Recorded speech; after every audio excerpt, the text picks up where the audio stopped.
අපි යන්නේ මේ 14 ගානට. 14 ගාන මොකද කියන්නේ?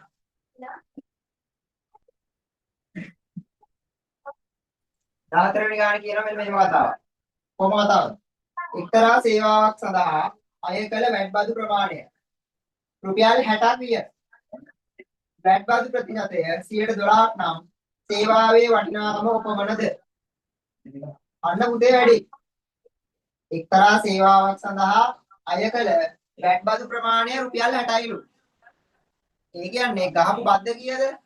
ගහපු බද්ද තමයි රුපියල් 60. මේ බලන්න. ගහපු බද්ද රුපියල් 60යි.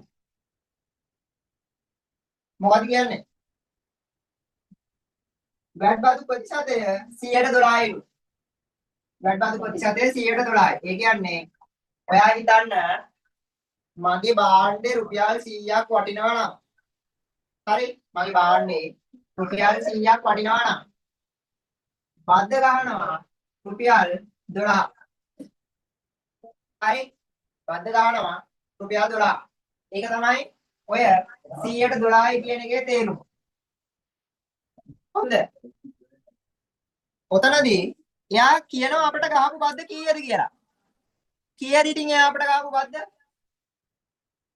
බද්ද රුපියල් 60යි. මෙන්න.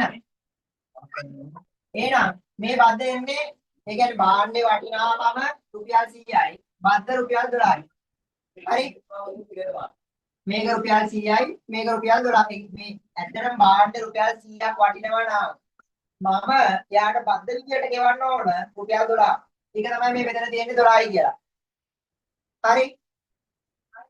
ඊට පස්සේ එයා අපිට කියනවා හැබැයි ගහපු බද්ද රුපියල් 60යි කියලා. එයා මෙතන කියනවා ගහපු බද්ද රුපියල් 60යි කියලා. දැන් මොකෝ කරන්නේ? එහෙනම් ඒ 60 ගන්නවා මෙතෙන්ට.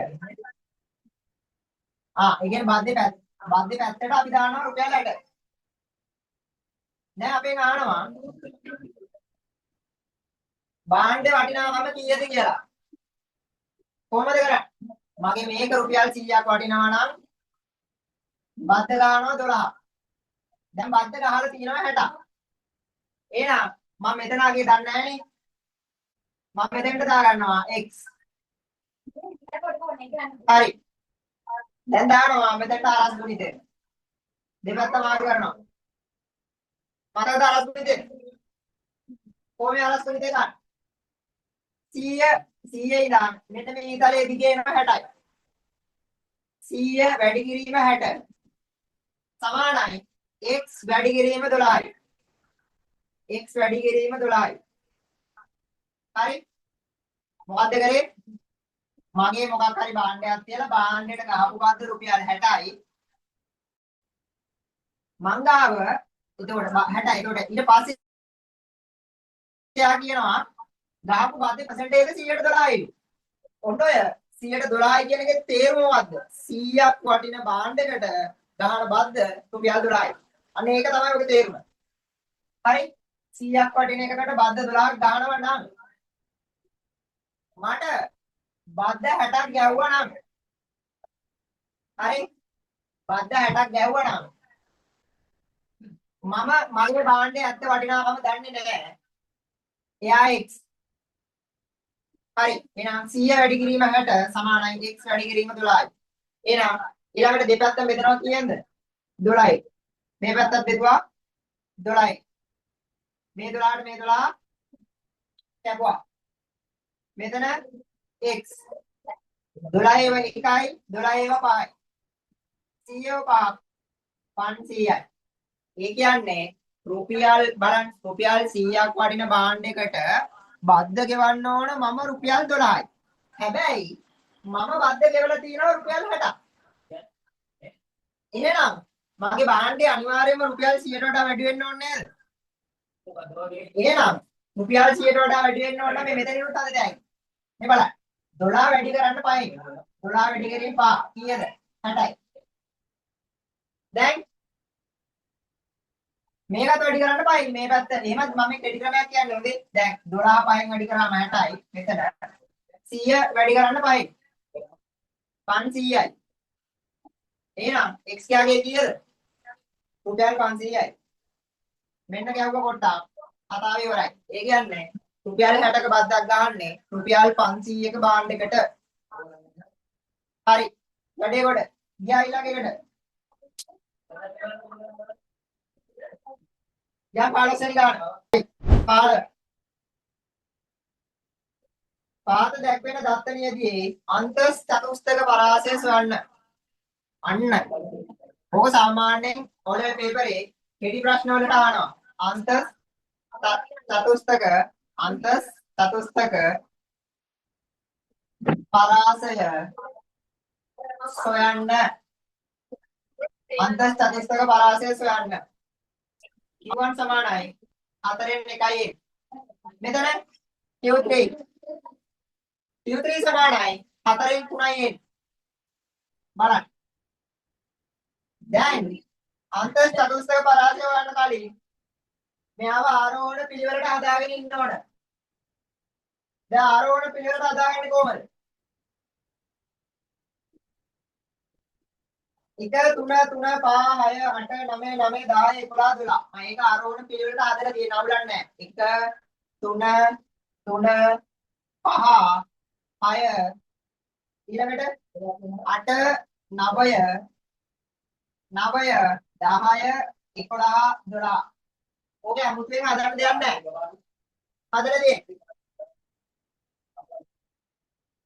දැන් සීන් එක.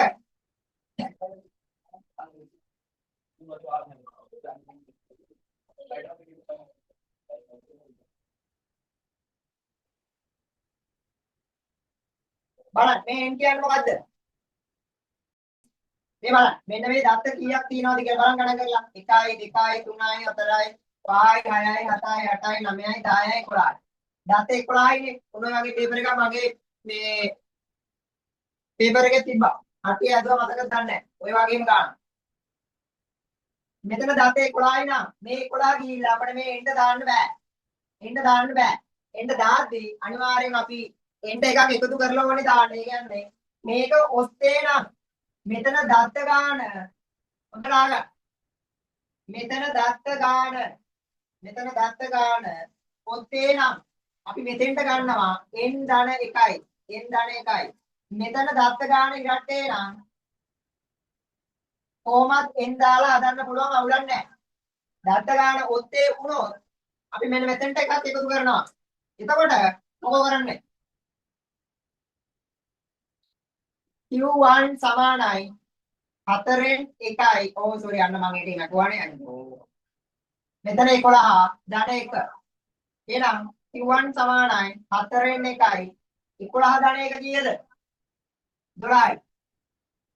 දැන් මෙතන ගත්තොත් Q3 සමානයි 4න් 3යි n. n ට ගන්නවා n ට දාන්න බෑ මෙතෙන්ට ගන්නවා n ධන 1යි. එතකොට 11 ධන 1 12යි.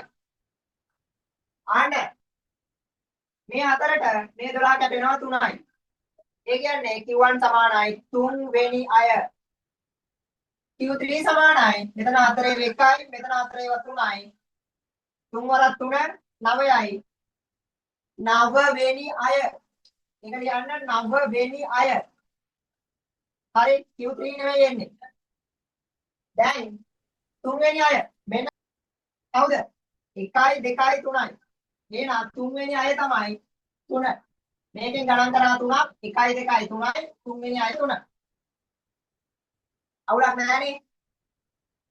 හරි. ඊළඟට මෙතන කියනවා 9 වෙනි අය. 9 වෙනි අය. 9 වෙනි අය කියන්නේ මෙතන ඉඳන් ගණන් කරන්න 9ක්. 1යි 2යි 3යි 4යි 5යි 6යි 7යි 8යි 9යි. අන්න 9 වෙනි අය. වැඩේ කොට. එහෙනම් 9 වෙනි අය කියන්නේ කවුද? 10.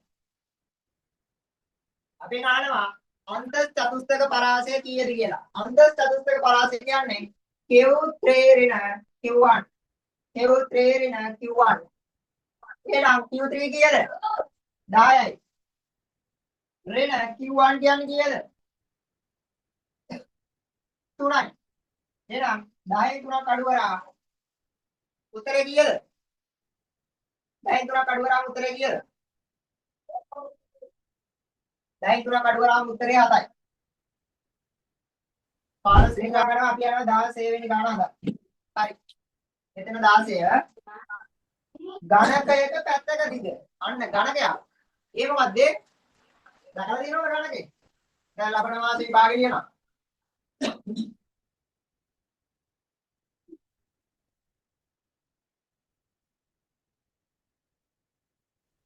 පරිමාව හොයන්නේ. දිග වැඩි කිරීම, පළල වැඩි කිරීම, උස. දිග වැඩි කිරීම, පළල වැඩි කිරීම, උස. ඔය විභාගයට යද්දී ඕක දැනන් යන්න ඕන. හරි. පැත්තක දිග කියලා තියෙනවා කීයද? 2යි. ඒ කියන්නේ දිග 2යි, පළල 2යි, උසත් 2යි. ඒ කියන්නේ දිග වැඩි කිරීම, පළල වැඩි කිරීම, උස ඔක්කොම 2යි. ඒ කියන්නේ 2 වැඩි කිරීම, 2 වැඩි කිරීම 2යි. දෙවරක් 2 4යි. 4 වරක් 2 8යි. එහෙනම් වැඩේ කොට. මේකේ පරිමාව කීයේ? 8යි. පරිමාව මේ දෙවෙනි කොටසට උත්තරේ හොඳේ. මේ දෙවෙනි කොටසට උත්තරේ sorry මාරුණා. පළවෙනි කොටසේ ආන්නේ මුළු පෘෂ්ඨ වර්ගඵලය. මුළු පෘෂ්ඨ වර්ගඵලය. මේ ඇවිල්ලා මම ඒගොල්ලෝ පරිමාව හොඳේ. මම මුලින් දාගේ පරිමාව ගන්න තියෙනවා වගේ sorry මේ දෙවෙනි කොටසට උත්තරේ තමයි මේක. ඒකට පළවෙනි කොටස හදන්න යන්න. මුළු පෘෂ්ඨ වර්ගඵලය. මුළු පෘෂ්ඨ වර්ගඵලය හොයාගන්න නම් එක පැත්තක වර්ගඵලය මුලින් හොයාගෙන ඉන්න. එක පැත්තක වර්ගඵලය කොහොමද හොයන්නේ? අන්න පාරින්ද වා කිව්වේද හරි. වර්ගඵලය හොයනවා නම් තමයි අපි දිග වැඩි කිරීම පළල ගන්න. එතනට හරි. ඒ කියන්නේ මුළු පෘෂ්ඨ වර්ගඵලය හොයන්න නම් අපි එක පැත්තක වර්ගඵලය හොයාගෙන ඉන්න ඕන. එක පැත්තක වර්ගඵලය හොයාගෙන ඉන්න ඕන. එක පැත්තක වර්ගඵලය හොයාගෙන ඉන්න ඕන. ඉතින් අපි කොහොමද එක පැත්තක වර්ගඵලය හොයාගන්නේ? දැන් සමචතුරස්‍රයක වර්ගඵලය හොයන්නේ කොහොමද? අතේදී විතර උගන්න. කොහොමද සමචතුරස්‍රයක වර්ගඵලය හොයන්නේ? සමචතුරස්‍රයක වර්ගඵලය හොයන්නේ දිග වැඩි කිරීම පළල. දිග වැඩි කිරීම පළල. එහෙනම් දිග වැඩි කිරීම පළල. දිග කීයද? 2යි. පළල කීයද? 2යි. ඉතින් සමචතුරස්‍රයක් ගන්න දිග 2යි පළල 2යි. දෙවරක් 2 4යි. හරි. දැන් ඔය මම එක පැත්තක හොයාගත්තා. ඔය වගේ පැති කීයක් තියෙනවද ගණකයක් කිව්වම? මේ වගේ සමචතුරස්‍රාකාර පැති කීයක් තියෙනවද? මේ වගේ සමචතුරස්‍රාකාර පැති කීයක් තියෙනවද? 6 වරක් 4 24යි. chapter close. මෙතන 9යි. මෙතන y. මෙතන 7යි. මෙතන x. ඔයාලට මම ඊයේ ඔය පාඩම කියලා දුන්න සමකෝණී ත්‍රිකෝණ. මතකද දන්නේ සමකෝණී ත්‍රිකෝණයක් ගැන අර මොනවද ඔය ටිකක් කිව්ව මතකද? මට බැල ආන්නේ මේ බලන්න. මෙන්න මෙතන මේ සමාන්තර ලකුණ තියෙනවා පේනවද? සමාන්තර ලකුණ දැකපු ගමන් ඔය කියන්නේ රේල් පාර ගැන. රේල් පාර මතකද? රේල් පාර කියන්නේ එක කෙලින් හරි කෙලින් යනවා. සුට්ටක් අත යාම වෙනස් වෙන්නේ නැහැ. ඒ කියන්නේ මේ බලන්න. මෙතන එහෙනම් සමාන්තර රේඛා දෙක තියෙනවා නම් අනිවාර්යෙන් අපි දකින්න ඕන දේ තමයි මෙතන ඒකාන්තර කෝණයක් තියෙනවා. ඒකාන්තර කෝණයක් තියෙනවා. එහෙනම් ඒකාන්තර කෝණේ කො? මේ දෙන්නේ. මෙයයි. මෙයයි. මේ බලන්න. මේ කෝණයට මේ කෝණේ සමානයි.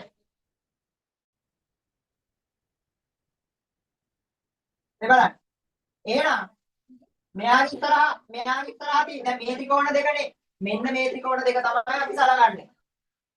හරි? මේ ත්‍රිකෝණ දෙක තමයි අපි සලකන්නේ. අවුලක් නැහැ. මෙයාගේ ඉස්සරහා තියෙන්නේ කවුද? y. මෙයාගේ ඉස්සරහා තියෙන්නේ 9. හරි. එහෙනම් ඔන්න ඔය අනුපාතය. ඒ කියන්නේ මෙන්න මේ y බෙදීම 9 සමාන වෙනවා. දැන් 4 ඉස්සරහින් තියෙන්නේ කවුද? 4 ඉස්සරහින් තියෙන්නේ x. ඒ කියන්නේ මේක මේ මහා දෙයක් කරනවා නෙවෙයි. මේක කරන්නේ මේකේ මේ මෙයාට ඒ කියන්නේ මේ තියෙන ත්‍රිකෝණ දෙකේ සමාන කෝණ දෙකක් හොයා ගන්නවා. දැන් මේක සමාන්තරයි කියලා දීලා තියෙනවානේ. එහෙනම් මේ කෝණ දෙක සමානයි කියලා දන්නවා. හරි.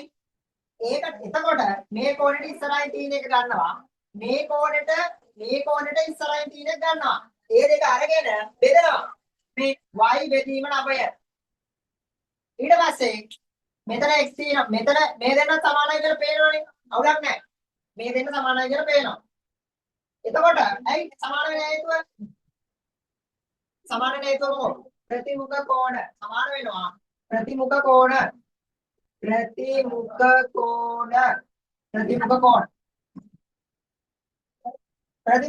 නම් මේ දෙන්න සමාන වෙන්නේ ප්‍රතිමුඛ කෝණ හින්දා. ඒ කියන්නේ දෙන්න මූලට මූල බලාගෙන ඉන්නේ. එහෙමනම් අපි මුලින්ම ගත්තේ මේ ත්‍රිකෝණයනේ. එහෙනම් මෙයා ඉස්සරහින් තියෙන කවුද? x. බෙදීම මෙයා ඉස්සරහින් තියෙන කවුද?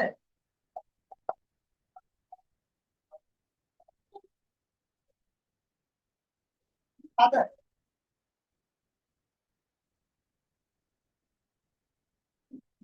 ඔව්. x යගය y අසුරෙන් වන්න තියෙනවා. රූපයේ දී ඇති තොරතුරු භාවිතයෙන් x යගය y අසුරෙන් හොයන්න. ඒ කියන්නේ x ට උත්තරයක් ගන්නලු y අසුරෙන් සුට්ටක් පන්නලා තියෙන්නේ ඉතින්. මොකද කරන්නේ අපි? මැරෙන්නද බෑනේ. සුට්ටක් පන්නලා තියෙන්නේ. x යගය y අසුරෙන් ගන්නලු. x යගය y අසුරෙන් ගන්න කියන්නේ මොකක්ද? ඒකේ තේරුම මොකක්ද? ඒකේ තේරුම තමයි x තනි කරන්න. x උත්තරයක් ගන්න යන නේද x උත්තර කරන්න. දෙපැත්ත වැඩි කරන්න 7යි. මේ 7 කැපුවා මෙතන x. එහෙනම් මෙතන එනවා 7යි y බෙදීම 9යි. එහෙනම් x යගේ y අසුරෙන් කීයද? 7යි y බෙදීම 9යි. 7යි y බෙදීම 9යි. හරි. මෙන්න ගාණි කියනවා 18. y සමානයි x ඍණ 2. y සමානයි x ඍණ 2. සමීකරණයෙන් දෙනු ලබන සරල රේඛාව දී ඇති කණ්ඩායමක තලයේ ඇද දක්වන්න.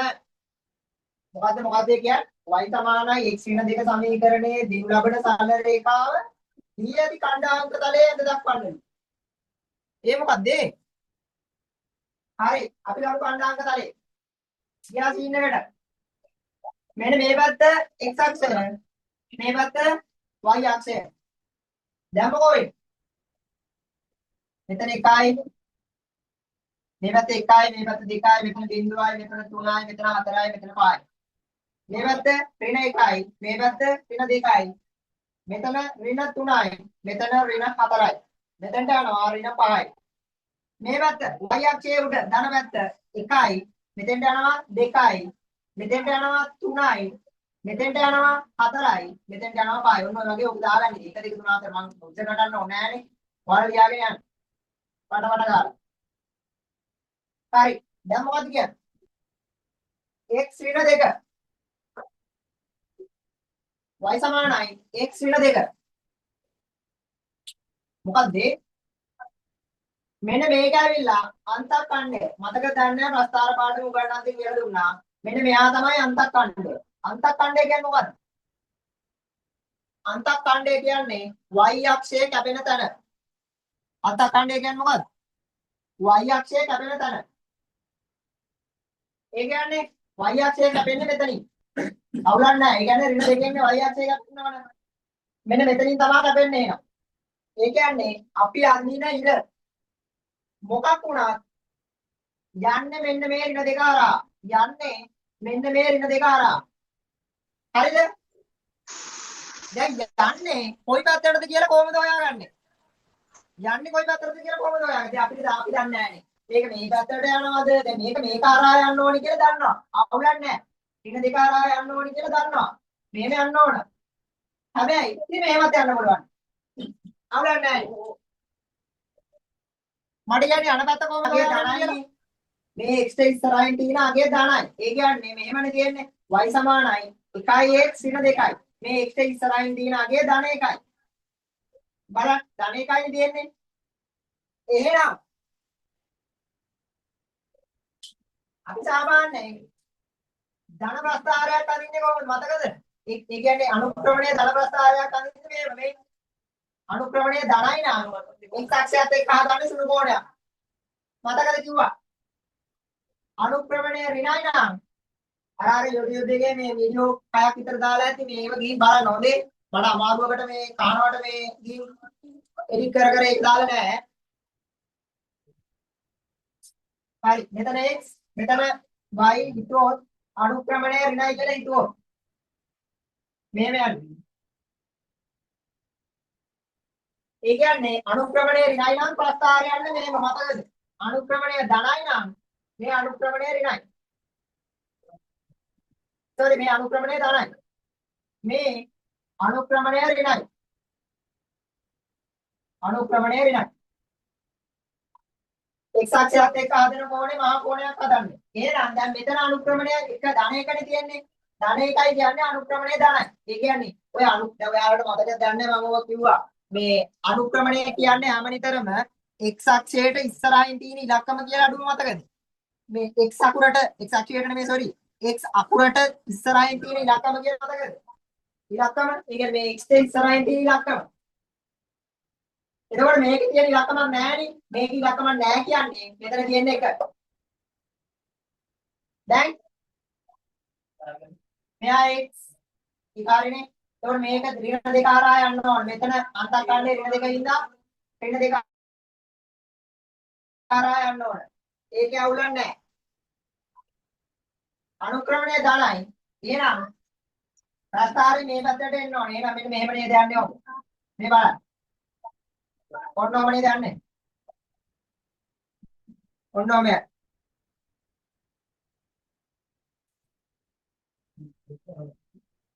බලන්න එහෙම නේද යන්නේ කියලා. ඇයි ඒ? අන්තර්කණ්ඩය ඍණ දෙකයි අනුක්‍රමණය ධනයි.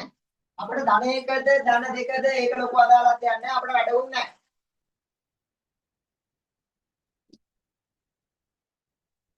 අපිට තියෙන්නේ මේ ධන අනුක්‍රමණයක් තියෙන ප්‍රස්ථාරයක් අඳින්න ඒක ඍණ දෙක හරහා යන. ඔන්නෝ. හරි. ඒ ගානත් ඉවරයි. මේ ඍණ දෙක කියන්නේ අන්තර්කණ්ඩය. අන්තර්කණ්ඩය කියන්නේ y අක්ෂයේ කැපෙන තැන. y අක්ෂය මේ තියෙන්නේ y අක්ෂය. එහෙනම් අනිවාර්යයෙන්ම මේ යන ප්‍රස්ථාරයක් කොහෙට හරි යන්න ඕන මෙන්න මෙතන ඍණ දෙක හරහා. මෙන්න මෙතනින් යන්න ඕන. ප්‍රස්ථාරය මේ පැත්තටද යන්නේ මේ පැත්තටද යන්නේ කියලා හොයාගන්න ඕන. කොහොමද හොයාගන්නේ ඉතින්? හොයාගන්නේ අනුක්‍රමණය ධනයිනේ. අනුක්‍රමණය ධනින්දා මේ මල් ලිව්වේ අනුක්‍රමණය ධනයින්ද ප්‍රස්ථාරය යන්නේ මේ පැත්තට. මම මෙහෙම මේක හරහා රේඛාවක් ගන්නවා. ඕක ඕන පොයින්ට් මාක් කර කර අඳින්නත් පුළුවන්. ඕක ඕන පොයින්ට් මාක් කර කර අඳින්නත් පුළුවන්. පොයින්ට් මාක් කර කර අඳින්නේ කොහොමද? මේ y සමානයි x වෙන දෙකනේ. x සමානයි 1යි y x සමානයි 1 x සමානයි 1 වෙලාවට මම අර ඔයාලා වගු පුරවන x සමානයි 1 ගමුකෝ මෙතන 1යි. එතකොට 1 ඍණ 2. ඒ කියන්නේ මෙතන උත්තරේ ඍණ 1යි. ඒ කියන්නේ y සමානයි ඍණ 1යි. x සමානයි 1 වෙලාවට y සමානයි ඍණ 1යි. ඒ කියන්නේ x සමානයි 1යි y සමානයි ඍණ 1යි. මෙතන එනවා පොයින්ට් එකක්. මොනවද අපි හරියට වඳිමුකෝ එහෙනම්. හරි මොනද හරියට වෙනවා. උත්තර එක හොඳේ. ඊට පස්සේ x දාමු x සමානයි 2 දාමු. ඒ කියන්නේ මෙතෙන්ට 2. 2 දැම්මම එතකොට y සමානයි 2 ඍණ 2. 2 ඍණ 2. එනවා බිඳුවයි. ඒ කියන්නේ x සමානයි 2 වෙලාවට y සමානයි බිඳුවයි. x සමානයි 2 වෙලාවට y සමානයි බිඳුවයි. ඒකකෝ එතකොට x සමානයි 2යි y සමානයි බිඳුවයි. කියන්නේ මෙතන. ඊළඟට අපි ගත්තේ x සමානයි 2නේ. x සමානයි 3 ගමුකෝ. x සමානයි 3 වෙලාවට ඒ කියන්නේ මෙතෙන්ට 3 දාමු. 3ෙන් 2ක් අඩු කරාම 1යි. y සමානයි 1යි.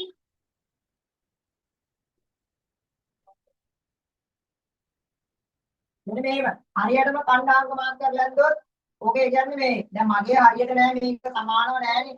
ඔයාලගේ හරියට තියෙනවා හරිද? මේ ඔන්නෝම තමයි හරියට මැද්ද වෙන්නේ. ඔබේ නියත තොරතුරු භාවිතයෙන් PQRේ තමට තුලකේ වර්ගඵලය වර්ග සෙන්ටිමීටර් වලින් සොයන්න. මොකද පුතේ ඒක කරා? මෙන්න මෙයාගේ වර්ගඵලය වන්නලු.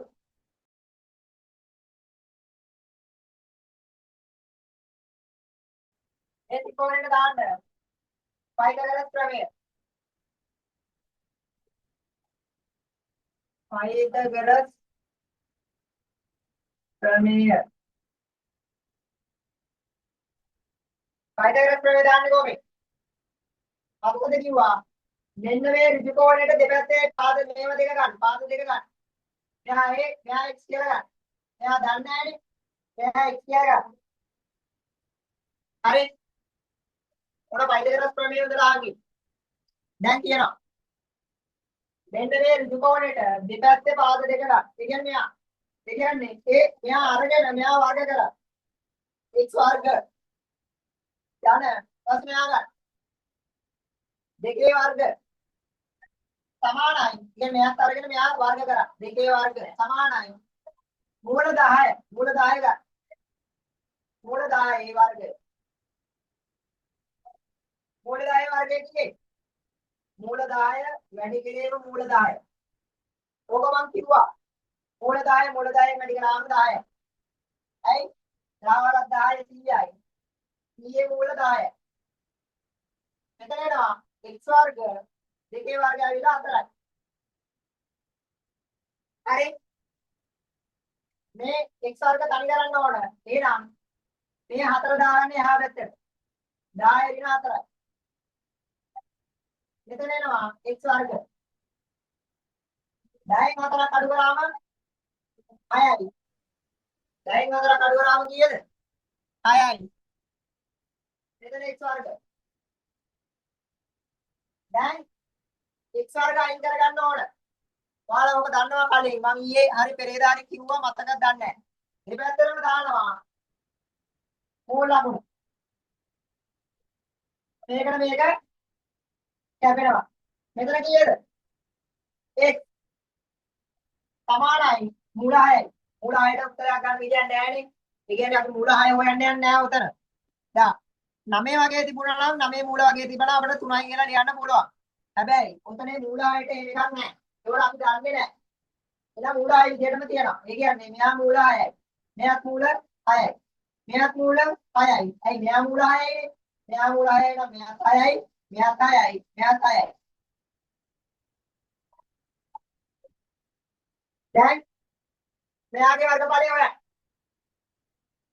සමචතුරස්‍රයේ වර්ගඵලය. මූල 6 වැඩි කිරීම මූල 6. 6 වරක් 5. මූල 6න් වැඩි කරාම උත්තරය 6යි. ඒක දන්නවනේ.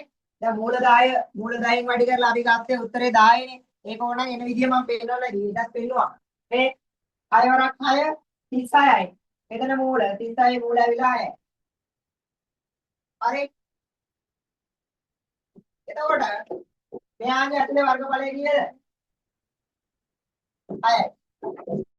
එම පාදය වැඩි කිරීම ලම්බක උස.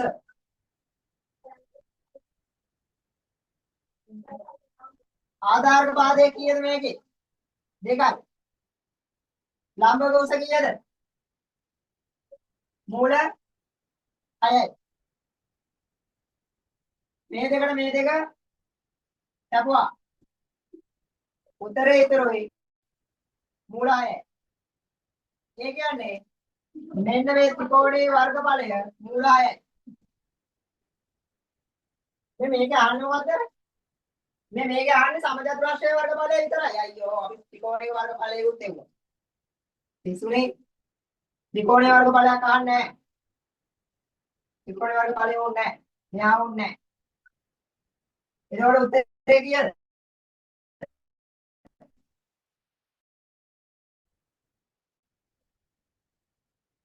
ඵලය විතරයි අහන්නේ. සමචතුරස්‍රයේ වර්ග සමානයි 6. ඒකයි මම කිව්වේ